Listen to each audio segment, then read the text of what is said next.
voilà, donc les speakers m'ont dit qu'elles préféraient prendre les questions à la fin de leur talk, donc que ce soit en ligne ou en présentiel, toutes vos questions sont les bienvenues.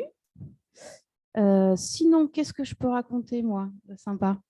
Alors, qui est dans l'audience déjà développeur? Ah, tu veux dire quelque chose?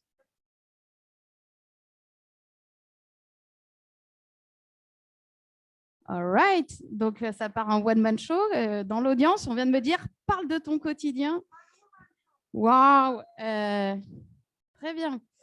Eh bien, je suis CTO d'une petite startup qui s'appelle Yelda. Donc, qu'est-ce que ça veut dire être CTO d'une petite startup? Ça veut dire passer beaucoup de temps à faire des spécifications. Donc, en général, on travaille dans une toute petite équipe et c'est avec vous que notamment votre CEO va définir la roadmap technique. Donc, ça va être un jeu notamment d'échange et de dialogue, de débat pour définir si le plus important, c'est la nouvelle feature du client ou si c'est votre dette technique, par exemple, mettre à jour Vue 2 en Vue 3, passer de Node.js 14 à Node.js 18, ce genre de truc. On avance ou c'est bon? Ah bah c'est bon, parce que vous m'avez dit de meubler. All right, et ben dans ce cas-là, merci à vous.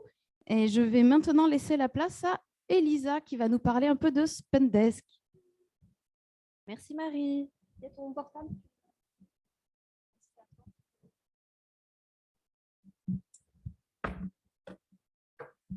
Bonjour à tous et à toutes, enfin bonsoir.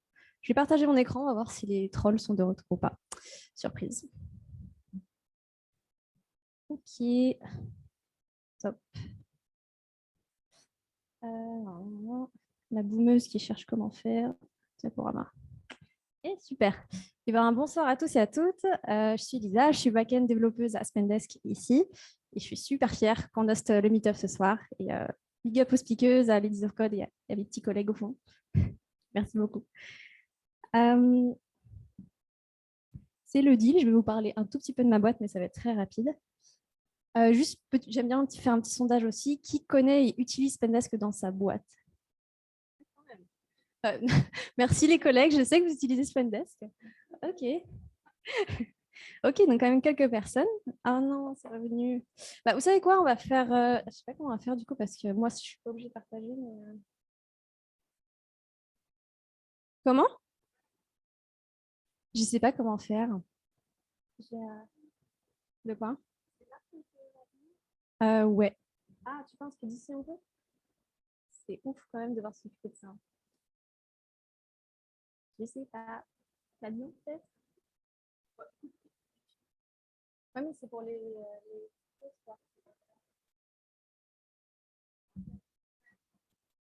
De quoi? Non, ou dans un autre Google Meet ou quelque chose, je sais pas. Non, les conventions. Les participants. Je peux voir ça du coup, le truc que tu fasses une vidéo. Bon, on va faire sans les slides. Il n'y avait rien de très extraordinaire dans les miennes en tout cas, donc c'est pas grave. Ouais. Bienvenue dans les communautés de codeuses. Voilà. Du coup, oui, bon, dire deux mots sur Spendesk. Là, je partage plus mes photos. Là, il partage.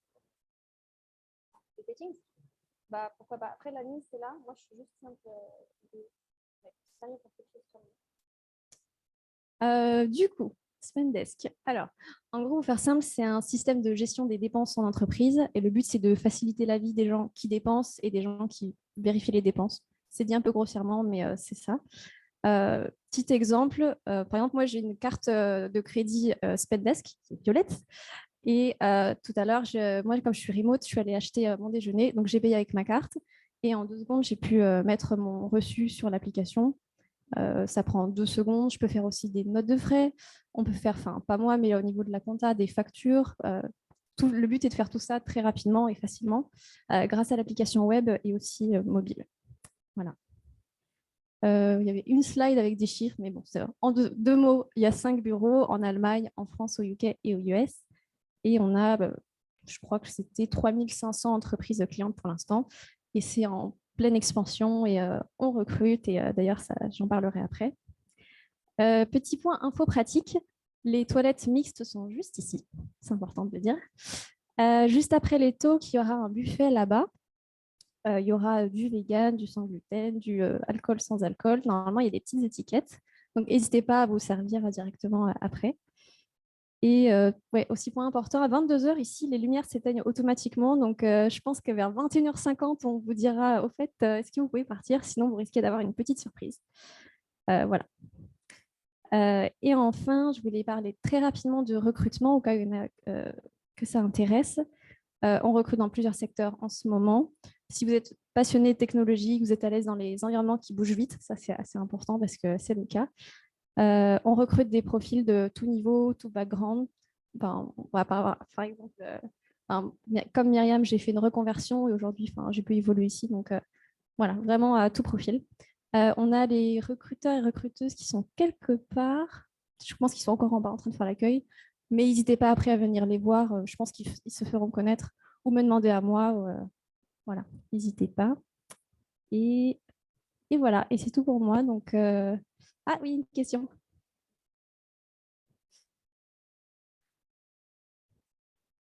Au niveau front, ça va être React et back Node. Et tu disais, pardon? AWS, c'est ça ta question. Voilà. Et la suite, ça va être la première speaker, c'est Valérie. Voilà, Valérie, je vous passe le micro.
Excusez-moi. Bonjour, donc c'est Valérie Mauduit. Je suis développeuse dans l'équipe qui fait le module d'optimisation d'un logiciel qui s'appelle PriceFX et qui fait du pricing. Et je vais vous parler aujourd'hui des interventions que je fais dans des collèges et dans des lycées de REP, de quartiers défavorisés. Et j'espère donner envie, déjà vous expliquer ce que c'est et peut-être vous donner envie. Et je vais commencer par une anecdote. En fait, c'est l'histoire de Laurent. Laurent, c'est un jeune homme qui est très bon élève, qui habite à Saint-Ouen, mère célibataire, ouvrière, qui fait les 3 et 8.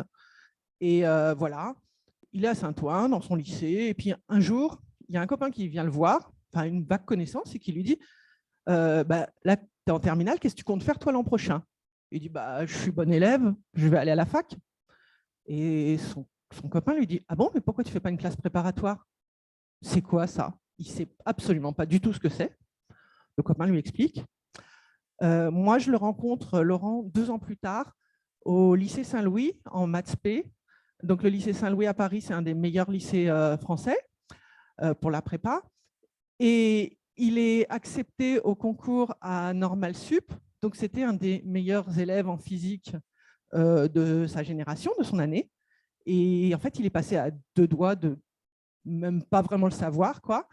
Et accessoirement, fils de mère célibataire, Normal Sup, c'est des études payées. Voilà. Donc, c'était pas forcément négligeable pour lui. Et j'ai une autre anecdote qui est Manuel. Manuel, c'est beaucoup plus récent. C'est il y a quelques années, il y a 4 ans du coup,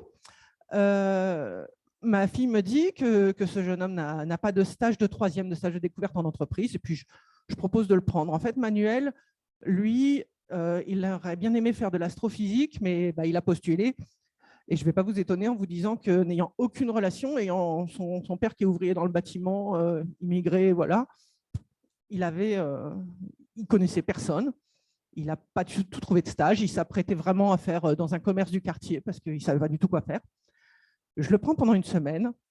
Je lui fais faire de l'informatique. Je lui fais découvrir toutes les personnes de ma petite entreprise. Ça lui plaît beaucoup. J'ai même un collègue qui lui fait remarquer qu'en fait, l'astrophysique, ça a besoin de beaucoup d'informatique. Et ben, cette année, il est en classe préparatoire. Excusez-moi. Il est en classe préparatoire maths et informatique. Et je lui ai écrit. Et voilà ce qu'il me répond pour le féliciter, parce que j'étais contente qu'il aille en classe préparatoire, tout simplement.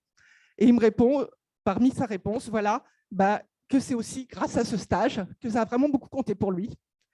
Et pour moi, ça compte aussi. Et j'espère qu'il arrivera à partir de faire de l'informatique dans l'astrophysique, puisque c'est ça qu'il veut faire. Voilà. Et c'est pour vous dire que les coups de pouce, ça compte vraiment. Ça compte dans les études, dans ce qu'on va faire plus tard. Ça compte pour se projeter dans l'avenir.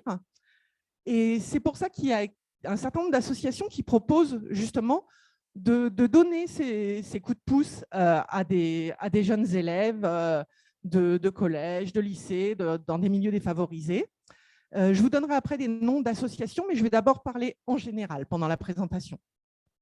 Alors, le type de coup de pouce qui existe, au-delà de parler à la récré, il y a en effet accueillir des jeunes en stage en entreprise, en particulier des petits jeunes de 3e qui connaissent absolument rien et qui ne demandent que ça, de voir un peu tous les métiers qui peuvent exister dans votre entreprise. Il y a aussi initier des jeunes au développement informatique, voilà, via des ateliers. On peut aussi intervenir pour faire des conférences ou des ateliers sur des thèmes professionnels, sur l'orientation dans les collèges et dans les lycées. On peut intervenir tout simplement pour raconter son propre parcours. Et on peut aussi faire des forums des métiers. Et je vais je vais surtout zoomer sur les 3 derniers points, parce que c'est des points qui demandent vraiment pas beaucoup d'implication, en tout cas pas avant l'événement. Et je vais vous montrer un peu de quoi ce qu'on y fait et puis à quoi ça sert. Tu ne me regardes pas, je vais le faire alors parce que voilà. Donc déjà, je vais vous parler de ce que c'est que de présenter son métier dans les collèges et dans les lycées. Et je vais commencer par cette image-là, parce que je ne sais pas si certains s'en souviennent, c'était en 2015, une jeune fille qui est d'origine indienne, mais qui habitait aux États-Unis, donc une jeune femme, a un rendez-vous professionnel avec, il se trouve forcément, un homme qui, arrivant au rendez-vous, lui dit « Ah bon, c'est vous l'ingénieur, mais vous n'avez pas l'air d'une ingénieure ». Et elle crée ce hashtag, hashtag I look like an engineer, puisqu'elle l'est, donc si. Voilà, et ça a été repris, il y a eu un petit buzz à ce moment-là.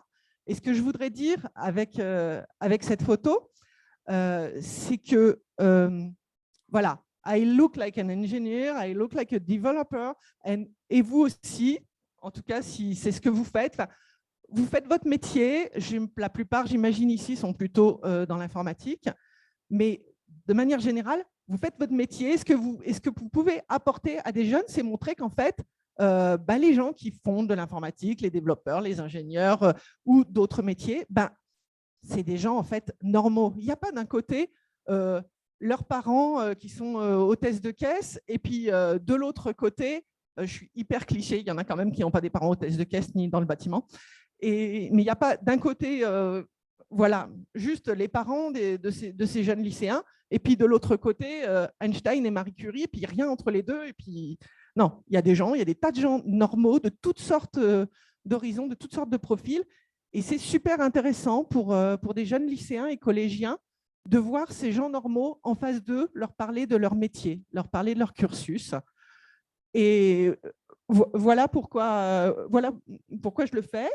Et ce qu'on fait dans ce genre de cas, c'est simplement qu'on est souvent devant un groupe, je dirais, d'une dizaine, quinzaine de personnes, et puis qu'on raconte son cursus, on répond aux questions des jeunes, ou des fois on fait aussi des forums métiers comme à gauche. L'autre sujet l'autre type d'intervention que je fais, c'est plutôt des ateliers, des conférences thématiques. Alors, je vous ai mis les thèmes principaux que j'ai eu l'occasion de faire. Il y a ce qui est préparé, un stage de 3e. Donc, c'est expliquer aux élèves voilà, comment ça va se passer, leur stage, qu'est-ce qui se passe en entreprise, qu'est-ce qu'il vaut mieux qu'ils aient prévu avant de commencer leur stage, qu'est-ce qui est un bon comportement en stage. Voilà. Donc, spoiler alerte, hein, c'est être poli et puis être curieux, grosso modo. Mais il n'y a pas besoin qu'ils aient des compétences particulières sinon. Il y a une conférence aussi, une conférence atelier sur les études, parcours professionnels, où je leur parle du fait qu'on n'est pas complètement bloqué parce qu'on a fait tel parcours d'études, qu'il existe des tas d'embranchements, des tas de cursus différents, qu'il existe des tas de façons de gérer sa carrière professionnelle, et que ce n'est pas parce qu'au début, on a fait tel bac ou telle première année de licence que ça y est, toute notre vie est tracée. Il y a aussi un sujet sur les secteurs d'activité, les métiers, où on leur parle du fait que les entreprises ont un certain secteur d'activité, que les métiers correspondent à un certain champ, mais que les deux se croisent, et que ce n'est pas parce qu'on est intéressé par la santé qu'on est forcé de devenir médecin, infirmier ou aide-soignante, qu'on peut tout à fait faire autre chose, que ce n'est pas parce qu'on est intéressé par l'informatique qu'on est forcé d'aller dans l'industrie logicielle. Voilà, c'est ce genre de sujet. Les stéréotypes de genre, c'est une présentation, on leur parle vraiment du fait qu'il y a des très grosses inégalités entre les différentes professions, entre les différents secteurs aussi. Voilà, et on discute avec eux et on les fait réfléchir à ce genre de sujet. Et réfléchir à ces atouts, c'est parler des savoirs, des savoir-faire, des savoir-être, et puis leur montrer qu'ils peuvent réfléchir à ce qui est intéressant chez eux et qu'il y a forcément des tas de trucs intéressants. Et pour faire ça, ça peut faire un peu peur parce qu'on peut se dire, mais moi, je suis incapable de préparer ce genre de sujet. Alors, comment ça se passe? En fait, l'association avec laquelle vous êtes, une fois que vous avez choisi une date, etc., vous envoie un support, donc typiquement ce genre de choses. Donc, vous avez un support PowerPoint. Avec le support, vous avez en plus un guide qui vous explique un peu comment ça va se passer, et entre autres, quelles sont les questions fréquentes des jeunes que vous allez avoir en face de vous. Une fois que vous avez lu tout ça, donc que vous n'avez pas spécialement préparé plus que ça, vous avez un coup de fil avec un bénévole, avec un intervenant de l'association qui vous aide, qui vous coach, qui vous répond à vos questions. Et puis ensuite, on arrive à peu près les mains dans les poches dans l'établissement scolaire. On a juste lu la présentation, on la déroule. Et alors, un super truc, c'est qu'on la déroule en se disant que si telle diapo, moi, elle ne me parle pas du tout, je la saute. Si tel autre truc, j'ai envie de parler beaucoup plus que ce qui est écrit sur la diapo, j'en parle beaucoup plus. Voilà, on est très libre de faire ce qu'on veut, mais en même temps, on est très guidé et on est formé au départ. Donc, vraiment, on est sécurisé et voilà, c'est assez facile à faire, en fait. Voilà, donc ça fait en plus c'est des supports dans lesquels il y a à la fois de la présentation et des petits quiz, des petites mises en situation. On vous explique comment faire la mise en situation. Et voilà, vous vous sentez vraiment guidé par ce qu'on vous a fourni. En même temps, vous êtes là pour apporter votre façon de le présenter. Alors, maintenant que je vous ai expliqué un peu ce qu'on pouvait faire dans les collèges et dans les lycées, on peut se dire, mais est-ce que j'y vais pas? Bon, je sais très bien qu'il y a des freins. Le premier frein qu'on peut avoir, c'est se dire qu'on n'a pas assez d'expérience ou pas assez de recul sur la vie professionnelle. Dire, il est bien gentil, mais moi, parler des savoirs, savoir-faire, savoir-être et tout ça. Bon, en fait, ce que j'ai envie de vous dire, c'est qu'on n'a jamais pas assez d'expérience ou pas assez de recul, même si on est étudiante en première année de licence. En fait, si on est si jeune, on a vraiment un atout que je n'ai absolument pas, c'est qu'on est beaucoup plus proche des lycéens, qu'on sait vraiment comment se passent les études actuellement.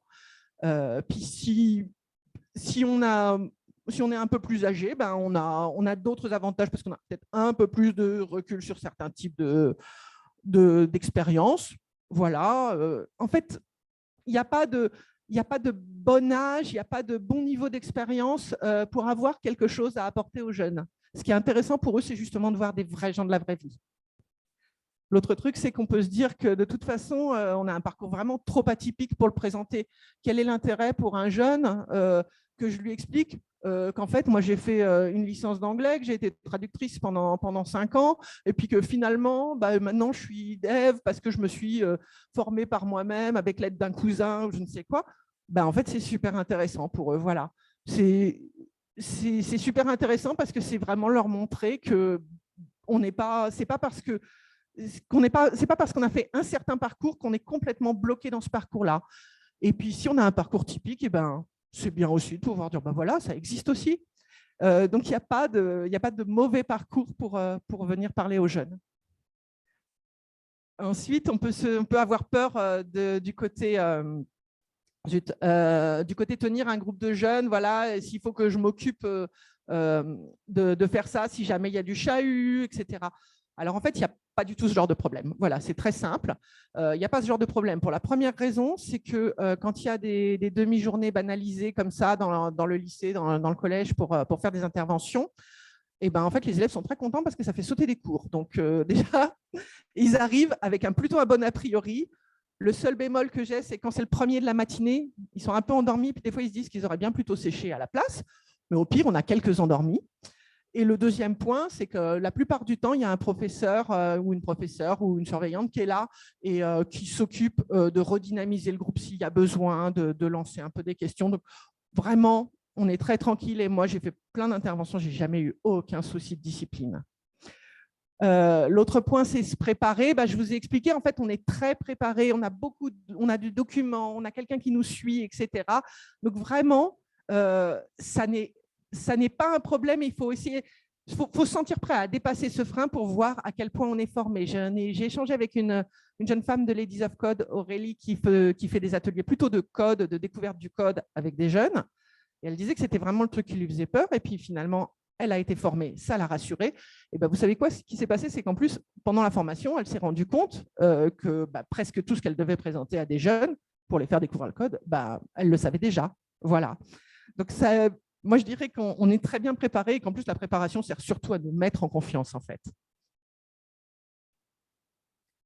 Voilà. Et le dernier point qui est là, un gros frein, ça peut être de se dire que ça va nous prendre du temps parce que forcément, c'est quand les collèges et les lycées sont ouverts, donc c'est pendant nos jours de travail aussi. Alors, je ne sais pas ce qu'il en est de Spendesk, mais j'espère qu'elle le fait. En fait, c'est hyper valorisant pour une boîte. Comme c'est valorisant de faire un meet-up, ça l'est aussi d'envoyer ces professionnels présenter leur métier dans des établissements scolaires. Alors, ce que fait mon entreprise et ce que font un certain nombre d'entreprises, c'est simplement qu'ils vous offrent les jours quand on fait ça. Moi, mon entreprise, c'est 2 jours par an pour faire du travail communautaire.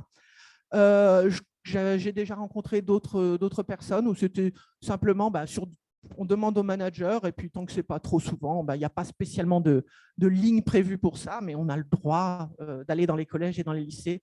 Donc vraiment, moi, si vous avez envie de le faire, je vous conseille de demander à votre manager si c'est possible de le faire sans être forcé de cramer des jours de congé pour ça, parce que voilà, c'est souvent le cas en fait. Et donc, maintenant, on peut se dire qu'on a plutôt envie, mais est-ce qu'il y a vraiment des avantages au-delà de l'avantage de donner un coup de pouce à ces jeunes? Moi, je trouve qu'il y en a. Et on va commencer déjà par le premier, qui est des belles rencontres. Je me souviens, par exemple, avoir rencontré une fois une jeune fille chinoise qui était réfugiée en France, qui était arrivée un an et demi avant, qui avait envie de faire ingénieur chimiste et qui parlait assez mal français, du coup, qui était inquiète et tout. Et en fait, c'était hyper chaleureux et super intéressant de discuter avec elle et de voir avec elle si c'était possible et comment elle pouvait faire pour devenir ingénieur chimiste. Et je pense que c'est possible. J'ai pas eu de nouvelles parce que c'est compliqué. On rencontre plein de gens, mais c'était vraiment un très bon moment et j'ai eu l'impression, quand on s'est quitté, que vraiment ça lui avait fait du bien. Voilà, et ça fait plaisir. Une deuxième chose, c'est que vous vous retrouvez face à des gens qui ont un regard neuf sur votre métier, sur votre parcours, et qui vous posent des questions vraiment étonnantes et auxquelles vous n'avez pas forcément réfléchi. Quand j'étais dans l'automobile, dans la conception automobile, je me souviens avoir expliqué une fois à une jeune fille qu'on concevait énormément avec des méthodes numériques, et elle m'avait demandé, mais alors, quand on fabrique le moteur lui-même, on le fait avec une imprimante 3D, j'imagine. Et j'avais vraiment jamais pensé que quelqu'un pouvait imaginer ça. Et là, juste la semaine dernière, au Forum Métier aussi, je me suis retrouvée à discuter avec une jeune fille qui m'a dit qu'elle était intéressée par la cybersécurité et qui était en train de se demander et de me demander, et on en a discuté ensemble, savoir si c'était plus intéressant d'être ingénieur en cybersécurité ou d'être carrément hackeuse et de gagner des sous comme ça. Voilà. Et en fait, c'est super intéressant, ce genre de questions. Ensuite, voilà, en plus d'aider ces jeunes, ce que vous allez faire si vous intervenez dans des collèges et dans les lycées, c'est que vous allez vous-même œuvrer pour plus de diversité dans nos métiers, dans nos entreprises. On veut qu'il y ait plus de femmes, on veut aussi qu'il y ait plus de gens issus d'un certain nombre de minorités, on veut qu'il y ait plus de gens issus de classes populaires. Eh bien, si on le veut, le meilleur moyen, un moyen simple en tout cas pour nous, c'est d'inciter ces jeunes à venir dans nos entreprises, venir faire notre type de métier. Ou au moins, donner envie à ceux qui ne s'en sentaient pas forcément le droit. Et enfin, le dernier point, c'est que c'est tout simplement une gratification immédiate que de faire ces interventions. Ça, c'est le poster que devaient remplir les jeunes à la fin du Forum des métiers que j'ai fait la semaine dernière. On voit que les smileys, c'est avant tout des smileys souriants qui ont été mis. Je crois qu'il n'y a pas eu un seul smiley dans la moitié pas très souriante. Dans la partie les métiers que vous avez préféré découvrir, il y a l'informatique, il y a aussi la santé, il y a aussi ce qui est aérien. Et même dans le cadre bleu, c'était ce qui a été amélioré dans ce forum. Un truc qui m'a amusé, c'est que dans ce qui était amélioré, il y avait j'aurais voulu voir l'informaticienne, mais elle n'était pas là, parce qu'en effet, j'étais en train de faire des conférences en salle à ce moment-là. Et comme je vous l'avais dit, je vais vous donner quelques noms d'associations, en espérant que ça vous aura donné envie d'intervenir 1-2 fois par an. C'est déjà super, en fait. Donc, Job IRL, c'est celle avec laquelle j'interviens le plus. Job IRL et Viens voir mon taf, toutes les deux font beaucoup de connexions entre professionnels et lycéens, collégiens, des stages, mais aussi donc, des interventions pour parler de ce que c'est que la vie professionnelle dans les collèges, dans les lycées. Elle bouge, c'est une association qui a pour but de promouvoir les femmes dans les métiers techniques et scientifiques. Moi, j'ai fait des interventions avec Elle bouge et c'était des interventions en non-mixité. C'est très sympa aussi d'être qu'avec des collégiennes et qu'elles parlent avec une fille et elles aiment beaucoup. Et Coding Sisters, Latitude et les Intrépides de la Tech, c'est 3 associations qui font plutôt des ateliers de code et qui permettent de découvrir ce que c'est que le développement. J'ai été intervenue une fois avec les Intrépides de la Tech et j'avais passé une très bonne semaine, sauf que c'était la période du Covid, donc c'était tout en audio et ça, c'était dommage, mais bon, voilà. Je ne suis jamais intervenue avec Latitude et Coding Sisters non plus, mais ma fille y va et elle adore et ses copines aussi. Voilà, donc je suis ouverte aux questions maintenant.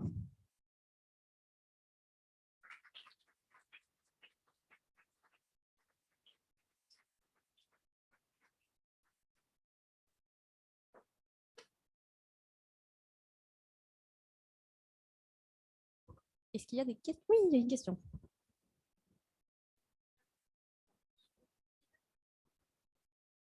Un, deux, un, deux. Je me demandais si toutes ces associations-là ou organisations, elles acceptaient aussi les personnes donc, qui sont en première année d'études ou si c'est vraiment spécialisé pour ceux qui ont déjà de l'expérience dans le métier. Job IRL, clairement, il y a régulièrement des étudiants et des étudiantes qui interviennent aussi, entre autres quand il y a des forums, je rencontre plein de gens et il y en a. Et la semaine dernière, il y avait une jeune femme qui était étudiante en électronique et franchement, elle avait beaucoup de succès. Coding Sisters, ils préfèrent même que les encadrantes, c'est forcément des encadrantes, ça ne peut pas être des encadrants, et elles préfèrent que ce soit plutôt des étudiantes, des jeunes qui sont très proches des jeunes. Les autres, je ne sais pas exactement. Elle bouge, c'est plutôt des professionnels. Je crois qu'il faut vraiment être professionnel pour avoir une place. Et les autres, a priori, pour moi, vous pouvez être étudiante. Voilà. Super, merci.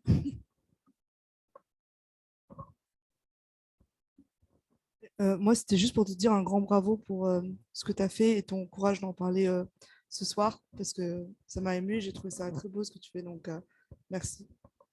Ben, merci aussi.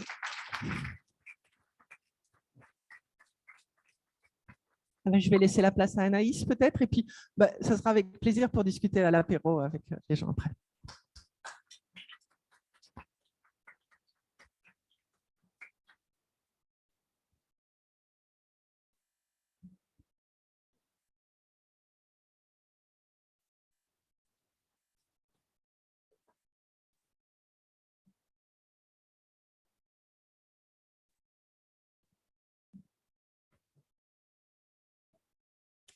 Merci.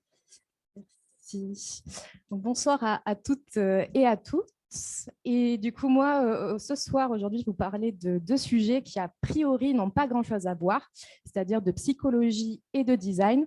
Et on va parler de biais cognitifs et de leur impact sur l'UX de nos applications. Donc, du coup, je vais commencer par me présenter rapidement. Donc, je suis Anaïs et je suis développeuse chez Claro. Donc, Claro, c'est une application qui permet de voir toutes les aides sociales auxquelles vous avez droit et de faciliter leurs demandes et les démarches administratives. Et pour le petit moment pub, on cherche notre CTO. Et du coup, je trouverais ça très, très cool qu'on ait une CTO. Donc, n'hésitez surtout pas si vous souhaitez postuler ou si vous souhaitez en savoir un peu plus sur le rôle. Et du coup, dans mon travail au quotidien, en fait, il y a deux choses qui me parlent particulièrement et sur lesquelles j'aime travailler et réfléchir. Donc, la première, c'est de concevoir des applications utiles et intuitives. Parce qu'en fait, le principal besoin est de créer des applications utiles à nos utilisateurs finaux. Et la deuxième, c'est comprendre comment l'humain se comporte et quelles sont les raisons derrière chaque action et derrière chaque décision. Du coup, c'est pour ça que ce soir, j'ai décidé de vous parler de biais cognitifs parce que ça rassemblait bien ces deux sujets, le sujet de la psychologie et du design. Mais avant de vous présenter des exemples très concrets, on va définir ce que c'est qu'un biais cognitif et d'où ça vient. Donc, en fait, on pourrait imaginer que l'humain se comporte toujours de manière rationnelle, sensée et objective. Mais bien évidemment, si vous avez déjà eu à prendre une décision dans votre vie, vous savez que ce n'est pas toujours le cas et que nos décisions ne sont ni toujours rationnelles, sensées ou objectives. Et en fait, c'est là qu'interviennent les biais cognitifs. Donc, les biais cognitifs, ça va être des espèces de raccourcis que va prendre notre cerveau. Donc, plutôt que d'emprunter la route la plus logique face à une décision ou à un moment donné, notre cerveau va prendre des raccourcis. Et souvent, notre cerveau va réagir en fait à des états de stress extérieur. Et il y a 4 grandes causes à ce stress. Donc, la première, ça va être les informations. Donc, en fait, on vit dans un monde où on a énormément d'informations qui nous entourent. Et pour autant, on a une information limitée. Donc, en fait, pour essayer de filtrer tout le bruit et toutes les informations qui nous entourent, on va filtrer ces informations et donc ce bruit va devenir un signal. L'inconvénient à ça, c'est qu'on a aussi le risque de perdre des informations qui sont utiles ou importantes. Et du coup, on peut passer à côté d'informations qui ont leur importance. La deuxième cause de stress pour notre cerveau, ça va être le sens. Donc, en fait, on vit dans un monde où on va chercher à trouver du sens à ce qui nous entoure. Et au contraire, l'absence de sens va nous apporter de la confusion. Mais paradoxalement à ça, en fait, nos cerveaux ont des capacités limitées à comprendre le monde qui nous entoure et comment marchent les choses. Et du coup, c'est pour pallier à ça que le signal va devenir une histoire. Donc, on va chercher à raconter des histoires avec les choses qui nous entourent. Mais une fois de plus, l'inconvénient et le risque avec ça, c'est que parfois, notre imagination peut nous amener à interpréter des détails qui finalement, du coup, n'ont pas d'importance, voire à engendrer de l'illusion. La troisième cause de stress, du coup, ça va être le temps. Donc, en fait, le temps, aujourd'hui, c'est la ressource qui nous manque, la principale ressource qui nous manque. Et pour pallier à ce manque de temps, on va avoir tendance à tirer des conclusions hâtives pour faire en sorte de pouvoir avancer rapidement. Et du coup, encore une fois, là, notre histoire va devenir une décision pour pallier à ce manque de temps. Et l'inconvénient ou le risque, ça va être que des décisions hâtives qui sont prises, parfois se révèlent ne pas être les bonnes décisions, voire même peuvent être contre-productives. Et enfin, la dernière cause de stress, ça va être la mémoire. Donc, en fait, dans nos cerveaux, on n'a pas assez d'espace de stockage pour stocker et se souvenir de tout ce qui nous entoure. Et du coup, on va avoir tendance à vouloir se souvenir des choses importantes et utiles. Et donc, notre décision va devenir un modèle mental. Et encore une fois, l'inconvénient, c'est que parfois, la mémoire peut nous jouer des tours où on va oublier certaines choses qui pourtant avaient leur importance, voire même la mémoire peut être biaisée. Donc voilà un peu pour la théorie sur les biais cognitifs et voir d'où ils viennent. Et maintenant, je vous propose de voir la mise en pratique et de voir 4 biais cognitifs donc, qui appartiennent à ces 4 grandes familles de stress et voir en fait comment on peut les retrouver et comment ça peut avoir un impact sur nos applications du quotidien. Donc, le premier biais dont je voulais vous parler, qui touche du coup le domaine de l'information, c'est le framing effect. Et il dit que la façon dont l'information est présentée affecte nos décisions. Donc, pour ça, en fait, il y a une expérience qui est assez simple, donc, où on présente les gens face à 2 scénarios. Au premier scénario, en fait, vous commencez avec une mise initiale de 1 000 € et vous vous retrouvez face à 2 choix, donc soit l'option A, où vous avez 50% de chance de gagner 1 000 € supplémentaires et donc de terminer avec 2 000 €, ou 50% de chance de ne rien gagner du tout et donc de rester avec vos 1 000 €. Ou alors le choix B, où là, vous avez 100% de chance de gagner 500 € et donc de terminer avec 1 500 €. Donc, en fait, en général, face à une telle situation, la plupart des gens vont avoir tendance à choisir l'option B, c'est-à-dire le gain assuré, donc gagner les 500 € et terminer avec 1 500 €. Maintenant, si je vous propose un deuxième scénario, dans ce scénario, en fait, on commence avec une mise initiale de 2 000 € et vous vous retrouvez face à, encore une fois, à 2 choix. Donc, soit l'option C, où vous avez 50% de chance de ne rien perdre, donc de terminer avec vos 2 000 €, ou 50% de chance de perdre 1 000 €, donc de terminer à 1 000 €. Ou sinon l'option D, où vous avez une perte assurée, une perte à 100% de 500 €, donc terminer à 1 500 €. Dans ce cas-là, en fait, on va avoir tendance à plutôt privilégier l'option C, donc on a 50% de chance de terminer à 2 000 € ou 50% de chance de terminer à 1 000 €. Et en fait, ce que cette expérience montre, c'est qu'on a 2 points de départ différents, 2 situations initiales différentes, mais pour autant, les résultats finaux sont identiques. C'est-à-dire que dans ces 2 scénarios, vous avez 50% de chance de terminer avec 2 000 €, 50% de chance de terminer avec 1 000 € ou 100% de chance de terminer avec 1 500 €. Et en fait, en fonction des hypothèses de départ, en fonction des situations initiales, vous allez plutôt choisir l'une ou l'autre de ces options et privilégier un résultat final qui va être différent en fonction de la situation de départ. Donc, c'est en fait une mise en pratique du framing effect qui montre que en fait, la façon dont l'information est présentée a un impact sur les décisions qui vont être prises. Donc, en fait, dans notre vie de tous les jours, une mise en pratique très concrète, ça va être, par exemple, si vous vous retrouvez face à 2 gels hydroalcooliques, l'un qui prétend éliminer 95% des bactéries, ou le deuxième qui dit que seulement 5% des bactéries survivent. En fait, factuellement, c'est la même information qu'on présente, c'est les mêmes faits, mais on la présente de manière différente et en fait, ça va avoir son impact sur le produit vers lequel vous allez plus facilement vous diriger. De même, si vous avez 2 chocolats, il y en a un qui est 90% sans sucre ou l'autre qui est avec 10% de sucre.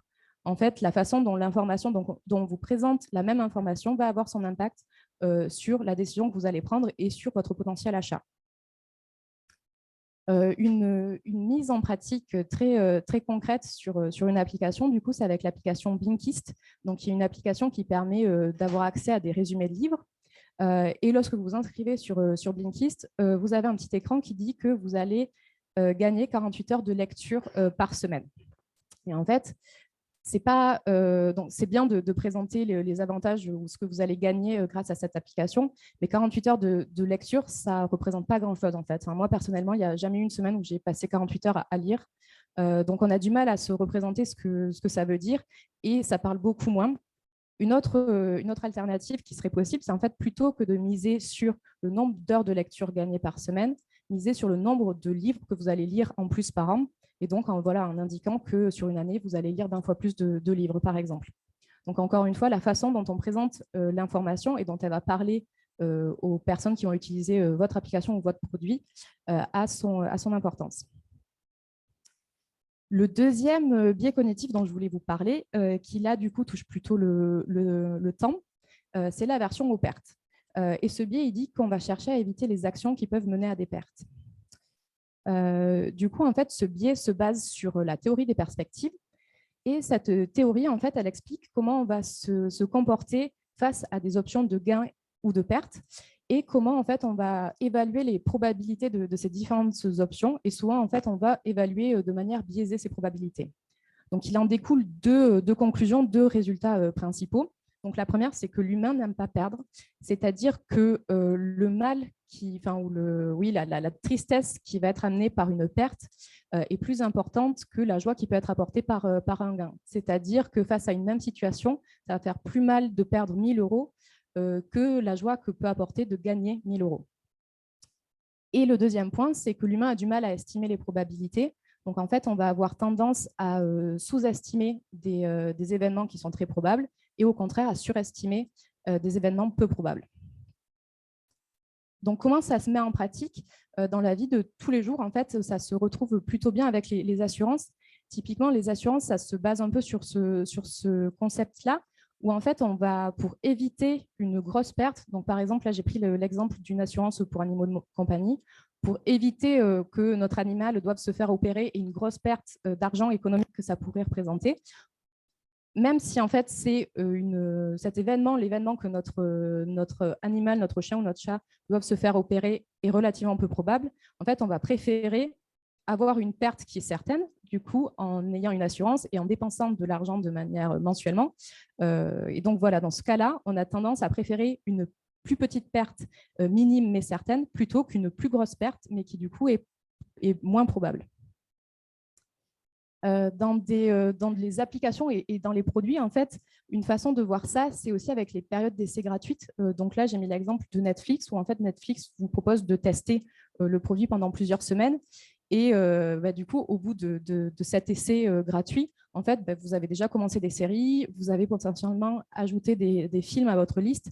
Donc en fait, vous n'avez pas envie de perdre tout ce que vous avez déjà vu et ce que vous avez commencé. Et c'est pour ça que ça sera beaucoup plus facile d'arriver à un abonnement et un engagement auprès de Netflix et à débourser de l'argent pour le service une fois que vous l'avez testé et que du coup, vous n'avez plus envie de perdre ce que vous avez déjà testé. Et souvent, du coup, cette aversion aux pertes est couplée avec un autre biais cognitif qui s'appelle le sunk cost effect et qui est la réticence à abandonner quelque chose dans lequel on a investi. Donc, c'est typiquement aussi ce qui se passe lorsqu'on attend le bus, c'est-à-dire que plus on va attendre le bus, et plus on va se dire qu'il va arriver et que du coup, on va pas partir maintenant ou on va pas quitter cet arrêt de bus parce que si vous avez déjà attendu 10 minutes, c'est facile de se dire bon, il est censé arriver d'ici 2 minutes, donc je vais encore rester 2 minutes de plus. Et du coup, ça se voit aussi dans pas mal d'applications et de produits. Donc, notamment, j'ai mis l'exemple de Duolingo. Donc, Duolingo, c'est une application qui permet d'apprendre des langues étrangères et en fait qui se base sur un principe de série. C'est-à-dire que chaque jour, si vous terminez une leçon par jour, ça va vous rajouter un jour de plus à votre série. Et donc, une fois en fait, que vous avez une série d'un certain nombre de jours, vous n'avez surtout pas envie de la perdre. Et c'est beaucoup plus facile en fait, d'investir du temps dans cette application parce qu'en fait, une leçon, ça va juste être quelques minutes, moins de 5 minutes. Donc, en fait, c'est un investissement que vous êtes prêt à faire pour éviter de perdre votre série que vous avez mis du temps à construire. Une autre application, ça va être avec Zapier. Donc, Zapier, c'est un outil qui permet d'automatiser les tâches. Et en fait, là où ils sont très malins, c'est-à-dire donc lorsque vous avez un abonnement ou un plan avec Zapier, vous avez un certain nombre de tâches que vous pouvez automatiser, mais Zapier vous laisse créer encore plus de tâches que l'abonnement ou le plan que vous avez souscrit. Sauf qu'une fois qu'en fait, vous avez créé plus de tâches, ils vont vous envoyer un petit mail en disant que si vous voulez continuer de profiter de ces tâches que vous avez créées, il faut upgrade votre plan. Sauf qu'encore une fois, vu que vous avez déjà investi du temps dans la création de vos tâches, vous n'avez surtout pas envie de les perdre. Donc, ça sera beaucoup plus facile de donner plus d'argent et d'avoir un abonnement qui est plus coûteux. Et du coup, on va passer au troisième biais cognitif. Donc, celui-là, pour le coup, touche plutôt la notion de sens. Donc, c'est le goal gradient effect. Et définit la tendance à augmenter ses efforts à mesure que l'on s'approche d'un objectif. Donc, en fait, ce biais cognitif a été découvert par un psychologue qui a fait une expérience où, en fait, il a mis des rats qui devaient traverser une allée. Au bout de cette allée, il y avait de la nourriture. Et il s'est rendu compte très, très simplement que plus les rats s'approchaient de la nourriture et plus ils avaient tendance à aller vite. Donc, c'est aussi quelque chose qu'on peut voir facilement dans la vie de tous les jours, donc, notamment dans la course à pied. Si vous avez déjà fait des courses, des 10 km ou des semis, en fait, même s'il y a un moment dans la course où vous n'en pouvez plus, genre ça semble inatteignable et vous avez juste envie d'en finir, une fois que vous avez la ligne d'arrivée en vue, ben vous arrivez quand même à trouver des forces que vous ne soupçonniez pas et à accélérer et aller vraiment vite sur les derniers kilomètres. Une autre mise en pratique, ça va être que plus la date d'une présentation se rapproche et plus on va avoir tendance à travailler dur. Donc, moi, c'est quand même plutôt un biais qui me parle plutôt bien, ayant passé ma soirée d'hier à travailler sur cette présentation. Donc voilà, je peux vous en parler pas mal. Et dans des applications, comment ça se met en pratique concrètement dans des applications et produits. Donc là, je vous ai mis l'exemple de l'application sur laquelle je travaille, Claro. Donc en fait, pour voir toutes les aides sociales auxquelles vous avez droit, il faut que vous complétiez, que vous fournissiez pas mal d'informations sur vous, sur votre logement, sur vos revenus, sur votre famille. Et en fait, pour pousser les utilisateurs ou pour inciter les utilisateurs à remplir et à compléter au maximum leur profil, on va mettre en place différents types de jauges et faire en sorte de montrer l'avancement de leur profil aux utilisateurs. Donc, ça peut être à travers différents éléments visuels, donc soit en affichant un pourcentage de complétion, ça peut aussi être avec des jauges, ou ça peut être tout simplement en indiquant l'avancement du profil. Un autre exemple pour montrer l'avancement et essayer d'inciter à compléter des étapes, ça va être avec Full Story. Donc, Full Story, c'est une application, c'est un produit qui permet de voir un peu le parcours de vos utilisateurs sur votre produit. Et en fait, ils font quelque chose que je trouve plutôt sympa sur leur onboarding, c'est qu'ils ont découpé leur onboarding en 3 étapes. Et donc, du coup, quand vous vous inscrivez, que vous êtes en train de paramétrer votre compte pour Full Story, vous savez exactement où vous en êtes et quelles seront les prochaines étapes et ce qui vous reste à faire. En fait. Donc, c'est assez visuel. Visuellement, vous avez vraiment vous pouvez voir rapidement où vous en êtes et avoir une vision de votre avancement.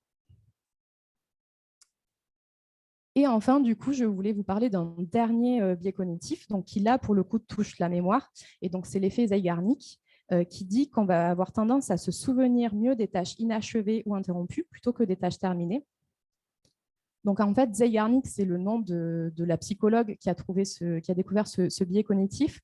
Elle a trouvé de manière très simple dans un café, où en fait, elle s'est rendue compte que les serveurs d'un café se souvenaient beaucoup mieux des commandes qui étaient en cours et qui n'étaient pas encore payées que des commandes qui avaient déjà été payées, qui étaient terminées. Et du coup, en fait, c'est comme si à partir du moment où la tâche était complétée, donc par exemple, le client avait payé sa commande, il était beaucoup plus facile d'oublier la tâche, alors que de manière au contraire, pour les tâches qui ne sont pas terminées, qui sont incomplètes, on s'en souvient beaucoup plus facilement. Donc ça, une mise en pratique qu'on peut retrouver souvent dans la vie de tous les jours, ça va être les cliffhangers, que ce soit dans les films ou les séries. Donc ça va être vraiment de mettre un moment de suspense à la fin d'un épisode de série ou quelque chose qui se passe ou qui n'est pas terminé ou qui interrompt un peu la progression ou la situation du ou des personnages. Et en fait, c'est ça qui va nous pousser à voir un épisode de plus ou attendre la prochaine saison et à continuer de regarder. Et dans des applications, du coup, comment ça peut se matérialiser. Donc là, j'ai remis l'exemple de Duolingo. Donc Duolingo, en fait, propose aussi un principe de défi quotidien, où du coup, même si vous avez fait votre leçon du jour et que vous avez validé votre série, vous avez des défis. Et c'est vrai que quand on voit ces jauges qui restent pas complètes, on a envie quand même de faire des leçons en plus, de faire 2-3 leçons et de continuer pour vraiment en fait, avoir cette satisfaction de tout terminer et de se dire « Ok, maintenant c'est bon et je peux passer à autre chose ». Un autre exemple, ça va être avec LinkedIn. Ils sont assez forts pour faire ça, en disant, en fait, en vous montrant que votre profil est incomplet et en disant comment vous pouvez le compléter. Donc là, typiquement, moi, sur mon profil, il est indiqué que je suis en intermédiaire et que je suis à la 6e étape sur 7 et qu'il me reste une étape pour atteindre le niveau expert absolu. Alors, j'ai aucune idée de ce que ça veut dire d'être expert absolu LinkedIn, mais je sais que j'ai juste envie de le faire pour avoir cette jauge qui est complète et passer au niveau supérieur. Et un autre exemple, du coup, que j'ai pris, c'est l'exemple de Spendesk. ou du coup sur leur interface, donc Spendesk, c'est la gestion des dépenses d'entreprise, et sur leur interface, en fait, ils proposent, donc pour les managers qui ont du coup des équipes, ils proposent un onglet avec les demandes à valider. Et donc, par défaut, en fait, vous arrivez sur cet onglet-là où vous voyez toutes les tâches que vous avez à faire. Et en fait, on a juste envie d'une chose, c'est de tout terminer pour avoir en fait ce petit empty state avec un petit cocktail qui rassure et qui se dit qu'on a terminé, qu'on a fait le taf. Et c'est aussi un peu le même principe qu'on va retrouver dans les boîtes mail avec l'inbox 0, où en fait, cette satisfaction qu'on a à avoir aucun mail non lu ou non répondu. Donc voilà, ça conclut un peu ma présentation. Voilà pour les 4 biais cognitifs que je voulais vous présenter. Donc pour résumer un peu ces 4 et pour rappeler ces 4 biais cognitifs, on avait le framing effect qui dit que la façon dont l'information est présentée affecte les décisions des utilisateurs. L'aversion aux pertes, qui est qu'on va chercher à éviter les actions qui peuvent mener à des pertes. Le goal gradient effect, qui explique la tendance à augmenter ses efforts à mesure que l'on s'approche de son objectif. Et enfin, le Zeigarnik effect, qui indique qu'on se souvient mieux des tâches inachevées ou interrompues que des tâches terminées. Donc, du coup, juste pour rendre à César ce qui est à César, cette presse s'inspire très largement d'un site qui s'appelle Gross Design et que je trouve très bien fait. Donc, si le sujet peut vous intéresser, n'hésitez pas à aller jeter un coup d'œil. En fait, il recense plus d'une centaine de biais cognitifs et pour chacun de ces biais, il propose des études de cas qui sont très bien faites. Et donc, sur ces études de cas, il parle d'applications du quotidien et d'applications et de produits grand public. Et donc, elles sont faites sous forme d'illustration, un peu sous forme de BD. Donc, c'est très ludique et très facile à lire. Donc, voilà, si le sujet peut vous intéresser, n'hésitez pas à aller faire un tour et voir à vous abonner à leurs études de cas. Donc, voilà la fin de ma présentation et merci pour votre attention et n'hésitez pas si vous avez des questions.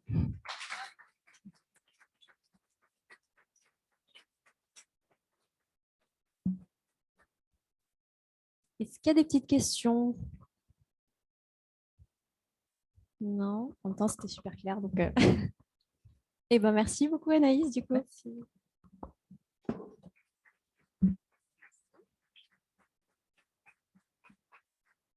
Et du coup, on va accueillir Myriam.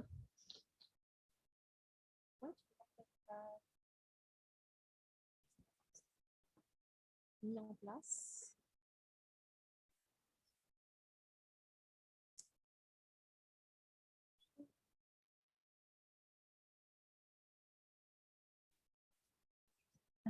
Bonsoir à toutes.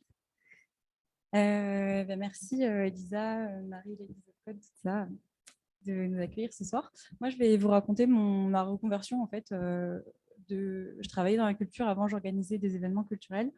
Et il y a 2 ans, j'ai décidé, eu égard à la condition du secteur de la culture post-pandémie, de me reconvertir dans la tech.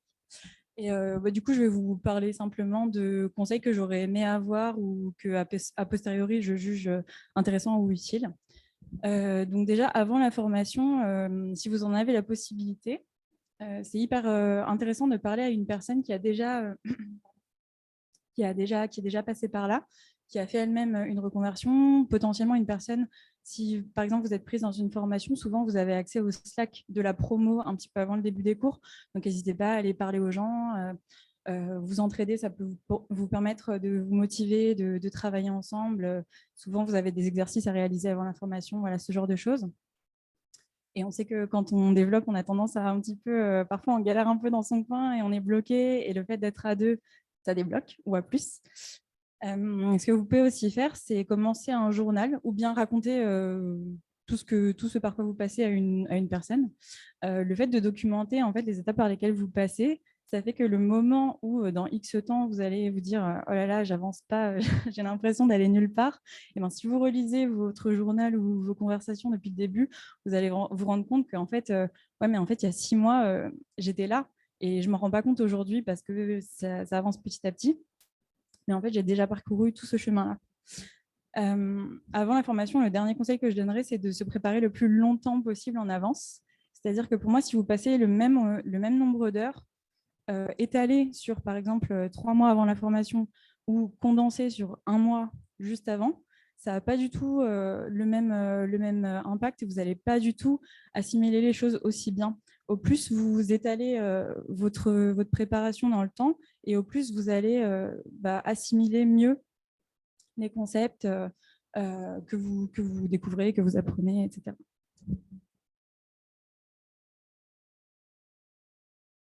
Pardon. Du coup, je vous ai fait une petite liste de ressources. Je suis devant le truc, en fait. Je vous ai fait une petite liste. Je l'ai publiée sur LinkedIn. Si vous en avez d'autres que vous voyez qui manquent, n'hésitez pas à me trouver. C'est Myriam Mira et à les rajouter. Moi, c'est plein d'exercices que j'ai faits et qui m'ont servi avant et même certains que je refais encore de temps en temps. Genre Grid Garden que j'ai fait là, il y a 2 semaines parce que je n'avais pas utilisé Grid. Ensuite, la deuxième chose que je conseillerais, ce serait de construire un réseau d'entraide. Donc, moi, ce que je recommande, c'est d'avoir une ou plusieurs personnes que j'appelle des buddies. Ça peut être, en fait, le but, c'est d'avoir une personne à qui vous racontez, un peu comme le principe du journal, en fait, vous racontez comment vous avancez, où vous en êtes, ce sur quoi vous bloquez. Une personne qui peut vous donner un point de vue extérieur, une personne avec qui vous pouvez faire du pair programming, une personne avec qui vous pouvez vous entraider pour faire des exercices, pour travailler, faire des side projects, puis aussi une personne avec qui vous pouvez partager vos doutes, etc. Et pour ça, notamment le Slack des Ladies of Code, je ne sais pas si tout le monde ici en fait partie, mais en tout cas, s'il y a des développeuses ici qui souhaitent le rejoindre, peut-être je peux vous rediriger vers Marie ou Laïla. Voilà. Tac. Et du coup, dans cette optique, je m'étais dit que si ça vous intéressait, j'ai pas pris la boîte. Ah, tu là. J'ai préparé une petite boîte avec l'aide de Elisa. Dedans, il y a des petits papiers. N'hésitez pas à en prendre chacune un papier et vous cherchez après pendant l'apéro, si vous voulez. Ça, c'est la mienne. Moi, j'aurais celui-là. Pendant l'apéro, n'hésitez pas à aller trouver une personne qui aura le même emoji que vous. Et l'idée, c'est que si vous voulez chercher une buddy, vous pourrez vous baser sur ça. Et sinon, s'il y en a qui sont plus timides, vous pouvez aussi aller poster un message dans le Slack des ladies. Donc, encore une fois, si vous n'êtes pas dessus, n'hésitez pas à voir avec Laïla et Marie. Si vous êtes plus timide, n'hésitez pas à mettre, il y a un channel mentorat où vous pouvez discuter et proposer, dire voilà, moi c'est ça mon parcours et j'aimerais bien te mentorer, j'aimerais bien trouver une personne avec qui échanger sur ça, être suivi, etc. Donc moi j'ai celui-là. Si vous avez celui-là, vous pouvez venir me parler. C'est la petite magicienne des emojis.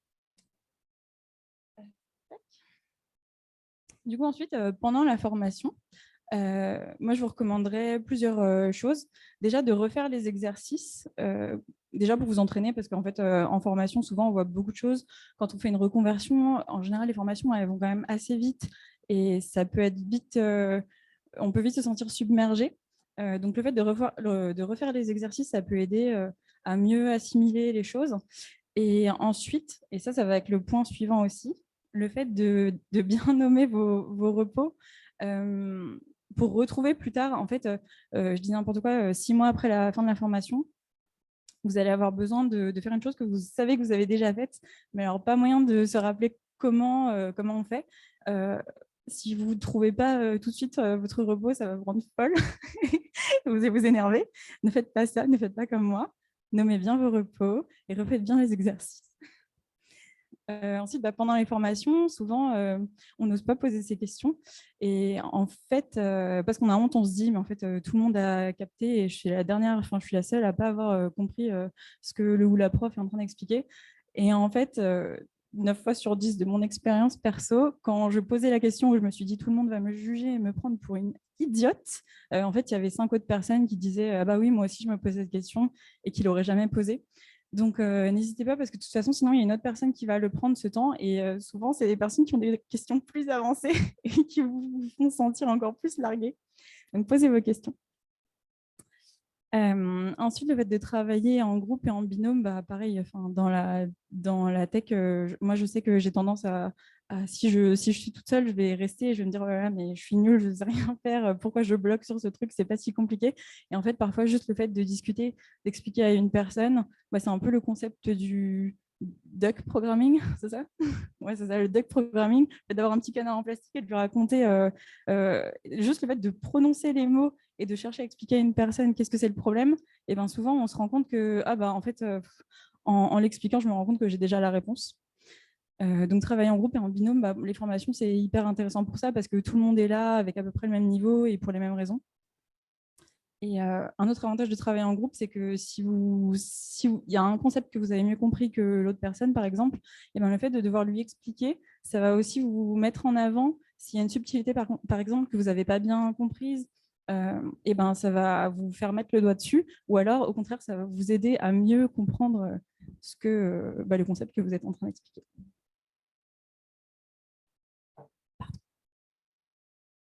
Du coup, après la formation, une fois que c'est terminé, que vous avez eu votre diplôme, que vous êtes contente, certaines vont avoir un petit CDI et c'est chouette, c'est cool.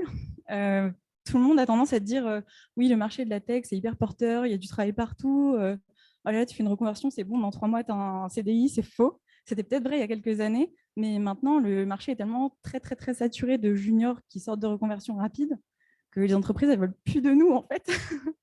Et donc, il faut s'accrocher. Donc, si vous en sortez bien, pas de souci, vous aurez un CDI et c'est chouette. Mais si ce n'est pas le cas, tout de suite, vous ne découragez pas, il y a plein d'autres pistes. Et moi, je vous en ai listé quelques-unes. Peut-être que j'en ai oublié. D'abord, et moi, c'est celle que j'ai choisie, l'alternance. L'alternance, c'est chouette parce que vous avez le statut d'étudiante. Donc, c'est cool pour plein de trucs, pas que les réductions au ciné, mais d'autres choses. Vous avez surtout une formation théorique. Dans mon cas, ça m'a aidé parce que il y a en fait, il y a énormément de concepts quand on entre dans la tech qu'on n'a pas vu parce qu'on n'a pas eu une formation dans ce domaine-là. Et le fait d'avoir une formation théorique, même si on ne comprend pas, même si on n'est pas capable d'appliquer les concepts, bah, au moins, voilà, moi, je suis sortie de mon alternance. Alors, je ne suis pas capable de mettre un Docker en place toute seule. Par contre, j'ai compris ce que c'est la containerisation et plein de choses comme ça.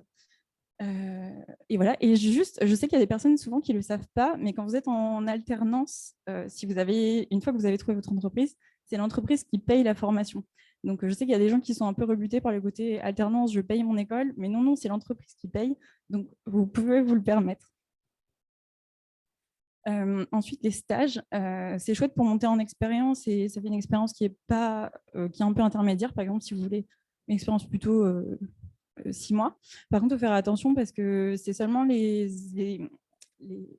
formations qui sont agréées. Donc, en fait, ce n'est pas n'importe quelle école qui peut vous dire oui, tu vas faire un stage après. Il faut que la formation soit habilitée à vous offrir une convention de stage.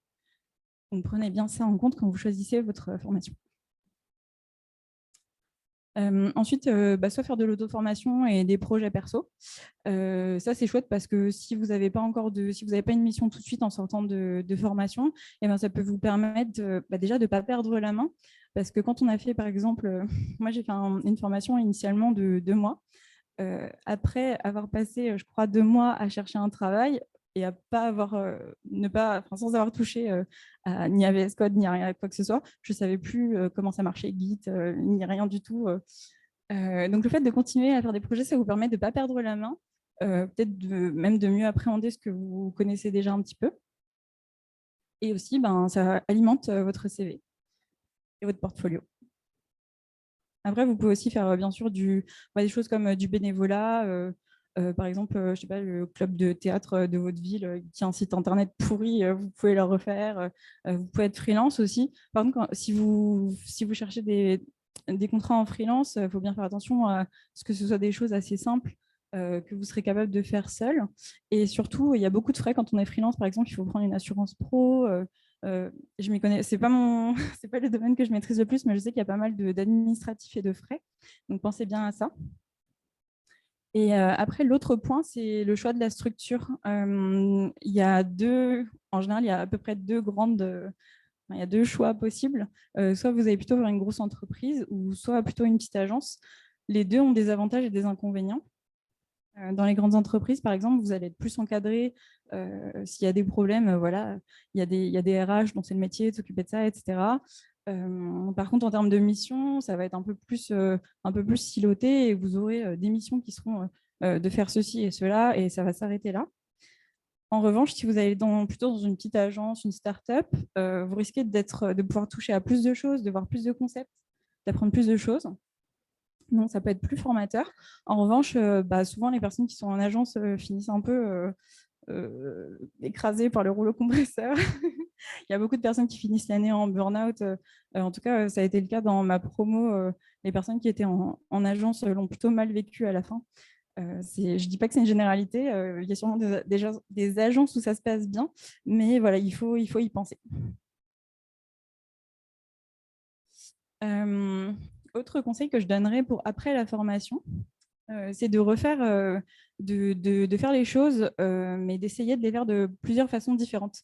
Là, je vais prendre l'exemple de Git. Par exemple, en formation, nous, on nous a appris à faire, dans la ligne de commande, Git add, Git commit, etc.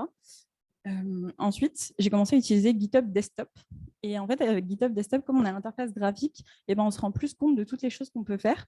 Et les choses, elles ont le même nom que dans la ligne de commande. Par exemple, un Git amend, ça s'appelle un amend.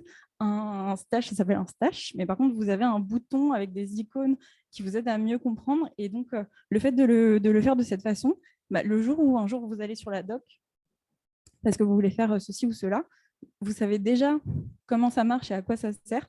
Vous avez juste besoin de retrouver la commande. Donc, vous pouvez faire ça, bien sûr, donc, il y a GitHub Desktop, il y a SourceTree, il y a aussi le plugin dans VS Code, et j'imagine qu'il y a plein d'autres façons de le faire. Donc, n'hésitez pas à faire ça. Et si vous avez le temps et un CV qui n'est pas très, très dev, excusez-moi, je vous recommande aussi de regarder, il y a plein de formations et de certifs qui sont gratuites sur Internet. Par exemple, dans les liens que j'ai montrés plus tôt, il y a FreeCodeCamp, mais je sais qu'il y en a plein qui font ce genre de choses.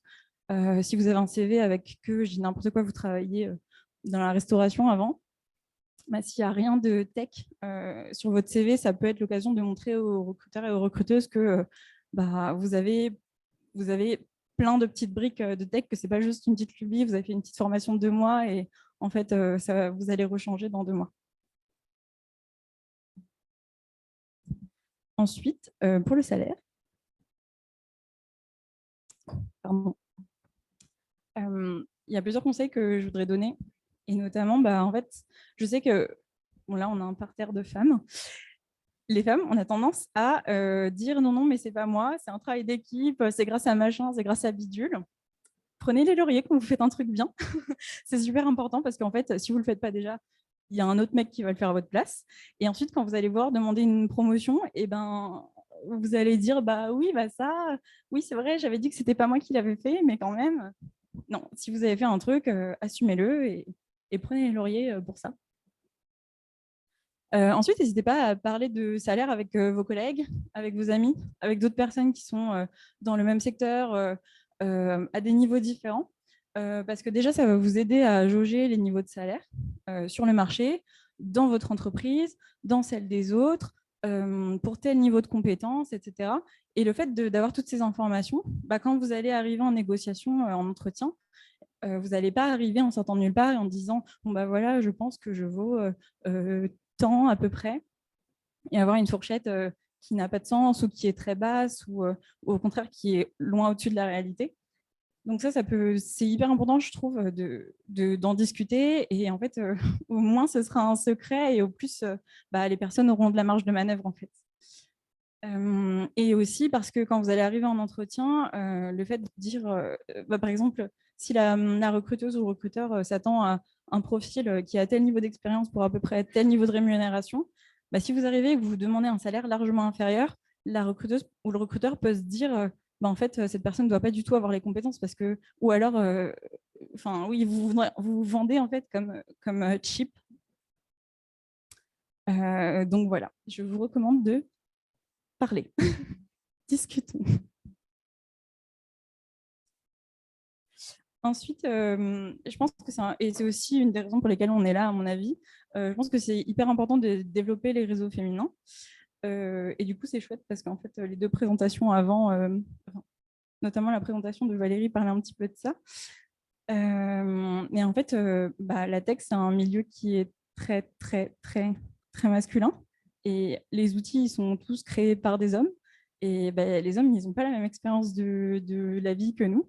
Et du coup, il y a des choses auxquelles ils ne peuvent pas penser. Et donc, si on n'est pas là, c'est pour ça qu'on se retrouve à ne pas avoir des trucs pour suivre nos règles dans les téléphones, alors qu'on utilise toutes des calendriers depuis la nuit des temps.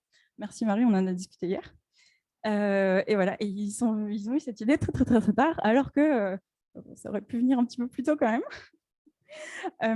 Et en fait, on a... ça, je reviens par contre sur... Valérie aussi, tu en parlais. Le fait que tout le monde a des biais. Et même la personne même une personne qui pense, qui a des convictions très égalitaires, très féministes, etc., on baigne dans une société où il y a des biais culturels, des biais sexistes, et personne n'y est imperméable. Et en fait, c'est important d'avoir ça en tête et de se dire, quand on va recevoir un profil de femme ou quand on va voir une réalisation, par exemple un CV ou un site internet ou du code fait par une femme, d'essayer de se dire, OK, le jugement que je vais avoir, est-ce que, j'essaie qu'il soit le plus neutre possible et je ne vais pas la dévaloriser sur des critères qui ne sont pas justifiés. Du coup, pour moi, le fait de s'entraider et de mettre en avant comme ça, de mettre en avant les femmes, ou en tout cas de ne pas les dévaloriser, ça fait qu'on aura plus de diversité. Je reviens encore sur ce que disait Valérie tout à l'heure. Et en fait, on a besoin que ce soit des personnes qui viennent de partout et qui ont tout type d'expérience de vie qui créent notre environnement, nos outils, etc. Et il y a également, tu parlais des présentations dans les lycées, dans les écoles, etc. Ça génère aussi des vocations. Ça peut permettre à des personnes qui se sont jamais dit, moi, je vais travailler dans la tech un jour, de se dire, ah, mais en fait, ça existe et en fait, ça m'intéresse. Moi, ma vocation de développeuse, elle est venue parce que j'ai vu que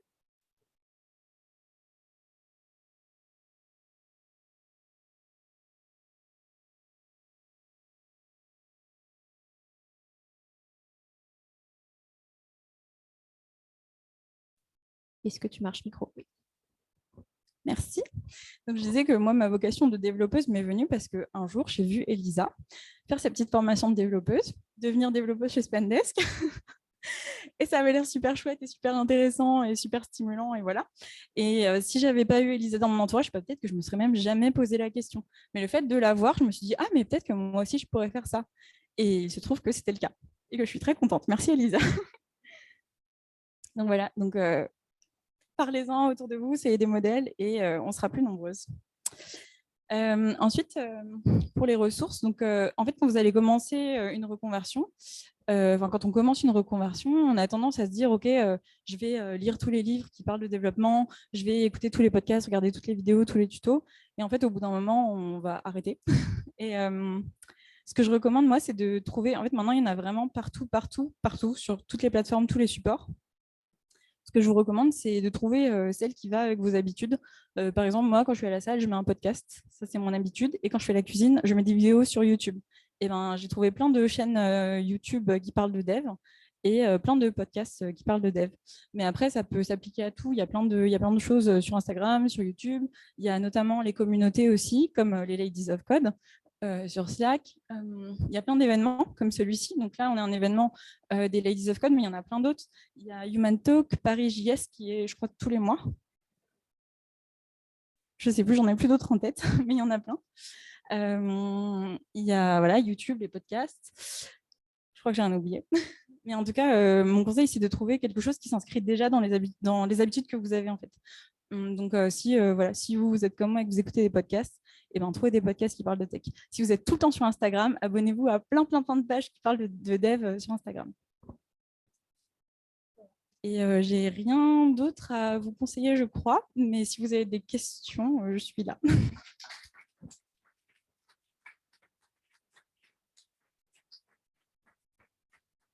Oui, Aude, c'est une question.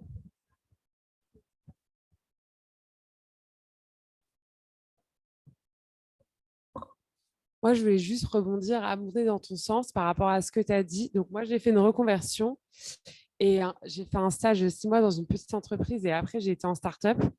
Et avec le recul, même si les ESN n'ont pas l'air sexy, je recommande parce qu'en start-up, l'accompagnement n'est pas toujours là.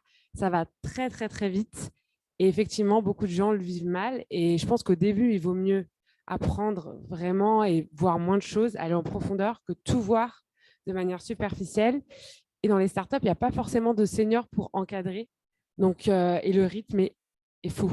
Donc, moi, je suis encore dans une autre boîte qui n'est plus une startup, mais une scale-up. Et j'ai des collègues qui me disent seniors que ça va très vite. Donc, vraiment, et même des seniors femmes ingénieurs m'ont dit, moi, je me suis rodée en ESN. Donc, vraiment, je n'aurais pas cru dire ça il y a quelques années. Mais voilà, c'est juste ce que je voulais dire. Tu avais là-dessus, enfin, je ne conseille pas la start-up au début. Ça fait des ravages. Ça peut faire des ravages. Voilà.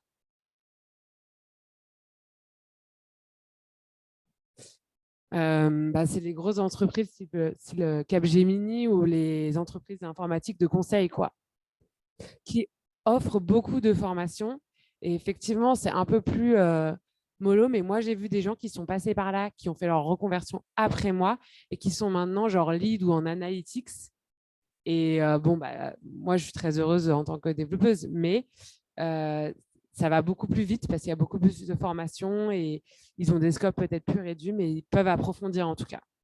Donc voilà. Est-ce qu'il y a d'autres questions? Oui, je vois des mains levées.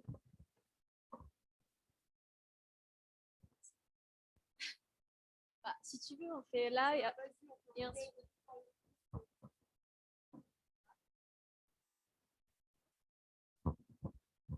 Je n'ai pas l'habitude du micro, on peut voir. Merci beaucoup en tout cas pour ta présentation. Dans le même esprit que ce qui a été dit, ce que j'ai à dire, ce n'est pas tellement une question, c'est plus une remarque, parce que j'ai un parcours qui est un peu différent. J'ai eu la chance d'être très bien formée. Donc, pour ceux d'entre vous ou celles d'entre vous qui sont en reconversion et qui se posent la question de comment est-ce qu'on peut faire pour, entre guillemets, rattraper ce qui ne te vient pas d'une formation classique et tout, il y a des ressources qui sont vraiment pas mal, qui existent depuis super longtemps, auxquelles personne ne pense.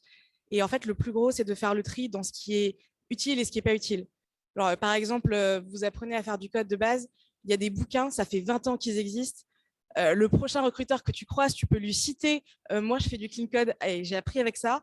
T'es embauché direct. Genre vraiment, il n'y a aucune question. Et c'est des vraiment bons bouquins. Parmi ceux-là, genre le fameux clean code Ah, très très bon choix, très bon choix. Celui-là, genre, si vous ne savez pas par quoi commencer, commencez avec ça. En vrai, c'est super cool pour plein de choses. Il y a 2 ou 3 autres ressources comme ça qui sont super bien. Enfin, pour la référence, moi, je suis arrivée, j'ai fait une école d'ingénieur. Donc, théoriquement, j'ai le bon parcours. J'ai fait une alternance. Je ne connaissais rien à l'informatique quand j'ai démarré. Et mon tuteur m'a dit, tu vas apprendre le Java avec le tutoriel de JM Doudou. Pour ceux qui ne savent pas qui c'est un mec, ça fait 20 ans qu'il fait du Java. Il faisait des tutoriels avec un site violet, moche, qui donnait pas du tout envie et qui avait l'air complètement dépassé. Et en vrai, toutes mes skills de Java viennent de là. Et je fais des tests techniques de temps en temps et mon niveau, il est pas si mal. Donc sérieusement, les choses auxquelles vous pensez pas, qui ont l'air peut-être moins sexy, qui ont peut-être l'air un peu moins parlantes, tentez-les. Et pour ce qui est des projets perso, je ne sais pas s'il y a des gens qui ont le même blocage que moi, mais moi, quand je veux faire des projets perso, et j'ai jamais d'idée. Donc en fait, je suis là, ouais, mais j'ai pas envie d'inventer la prochaine application, le prochain truc stylé, le prochain, voilà. Si vous avez un doute, projet perso, ça peut aussi être des katas. Donc pour celles qui ne savent pas ce que c'est, il y a des tas de sites qui vous permettent de faire des exos pour vous entraîner, pour apprendre à coder, ce genre de trucs. Ça s'appelle des katas. Il y en a sur plein de sujets. Ça peut être sur le code pur, ça peut être sur du clean code, ça peut être sur mettre en place des projets, etc. Sur un guide, ça fait bien. Donc, si vous voulez vous en servir, faites-le. Et en plus, les katas, c'est toujours corrigé et c'est toujours fait de plein de manières différentes par des gens qui ont des skills, au-delà de ce que vous pouvez imaginer, ni moi, ni n'importe qui, je ne sais pas. En vrai, il y a plein de gens qui ont beaucoup de compétences, qui font des katas et qui donnent la manière dans laquelle ils ont fait l'exercice, qui vont vous montrer que, moi, je l'ai fait comme ça, c'est sympa. Mais en vrai, il y avait une manière optimale de le faire. Ça, c'est mieux. Peut-être la prochaine fois, j'essaierai comme ça. Et petit à petit, on apprend et on progresse super vite. Donc, si vous voulez tenter, faites-le.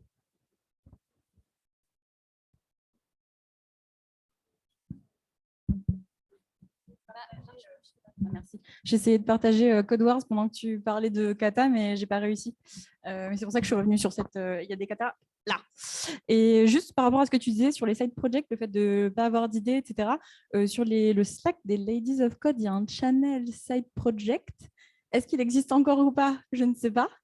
Ah, peut-être pas. En tout cas, c'est pas grave. Tu peux, si tu cherches des idées et que toi, tu as les skills, des fois, il y a des personnes qui sont dans le mood inverse, qui ont des idées, mais qui n'ont pas tout à fait les skills. N'hésitez pas à prendre un petit papier, à dire aux filles bonjour, je veux faire ce projet, je te ramène le micro. Ah bah, Elisa t'amène un micro. Merci. Il y a un chat Reddit où tous les gens qui ne savent pas vrai de pouvoir avoir des trucs, mettre leurs idées. Je ne sais plus comment il s'appelle, mais en tout cas, il existe quelque part dans l'Internet. Moi, une fois n'est pas coutume, j'ai juste deux remarques rapides. La première, c'est sur le marché. Je voulais savoir si ton expérience du fait que finalement les juniors, c'était un peu bouché, d'autres personnes la partageaient dans la salle, parce que justement, je vais l'être d'ici quelques mois.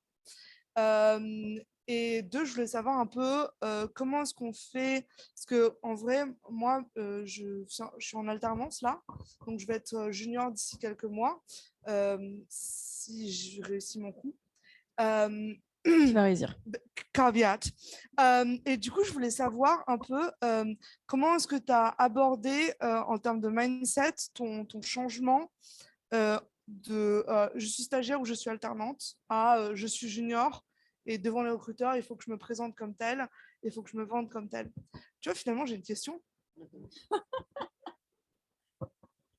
Du coup, ta question, c'est comment je faisais pour passer du truc de en fait, j'ai juste fait une formation alternance à là, je suis une développeuse junior professionnelle. C'est ça? Ouais. Ok.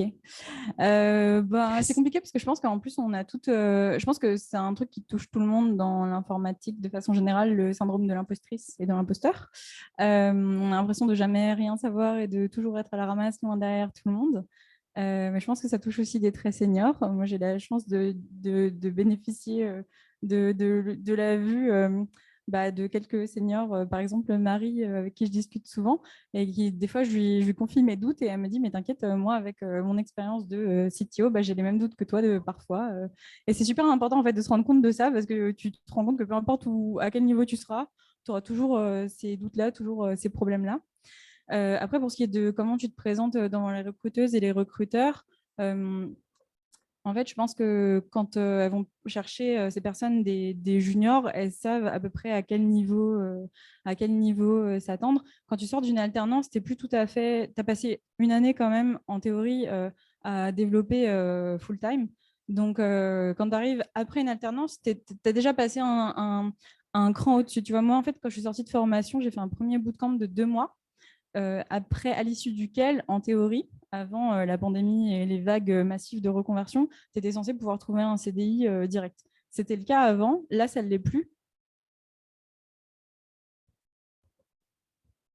Il y a quelqu'un qui t'en veut là. Je rigole.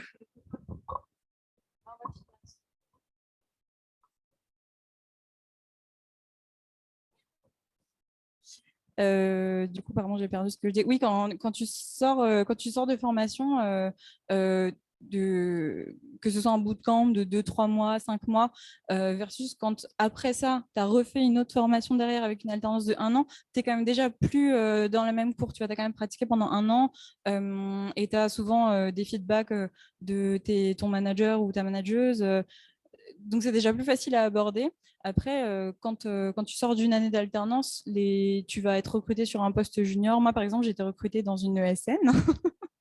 Voilà, on en parle. Et du coup, la recruteuse savait à quel niveau elle me recruter et m'a dit, t'inquiète, c'est pas grave, on va te mettre, tu seras encadré par des seniors, tu feras des formations en arrivant.